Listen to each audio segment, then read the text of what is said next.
So voltage. When we're talking about voltage, or learning the relationship between voltage, ohms, and amperage, we have to understand how all these things work within inside the circuit. So when you take voltage, which its actual meaning is electromotive force, that's where we get the E in Ohm's law. It is the pressure that's behind everything. So if you think of the analogy of a dam, right? You have all the water in between this valley that they built a big old cement block on, or dam, and it holds the water there. Now that water, it's always there. It's always pressure pushing against that dam. And it's not going to change until something acts upon it. So our voltage is like that. So our dam, our battery in the car, when everything's situated correctly, has 12.6 volts. Those 12.6 volts are always there, okay, until it's discharged. But we'll just go with the concept that it's always there. Now, when you measure that voltage with your DOM, you put it across the two leads and you should get 12.6 volts. And every time you do that, you should get 12.6 volts. Whether there's anything hooked up to it, meaning it's in the car, or if it's on the bench. You just purchase it and you're waiting to put it in your car. There's 12 volts there. It's always present, okay? It doesn't move until we change or put a circuit onto it and turn that circuit on. Okay, so we have 12 volts there. That's our voltage.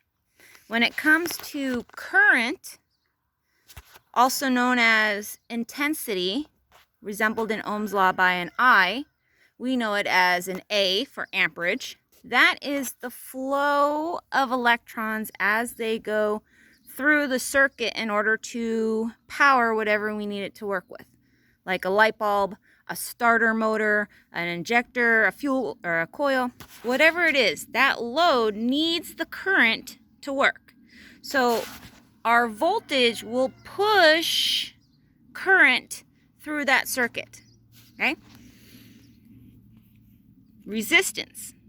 Resistance is the opposition, in Ohm's law it's known as R, or ohms, the opposition to that flow of current.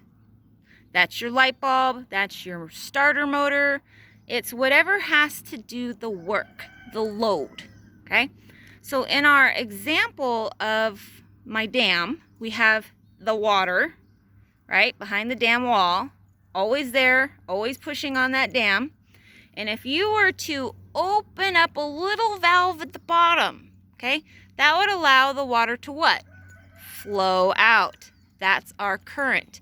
If you ever get lost or confused, think of a stream. The faster the current, the faster the stream is flowing. It's the same thing in a circuit. The more the current, the more flow of electrons. So if you take that little valve and open it on the dam, more flow, more current's going to come out.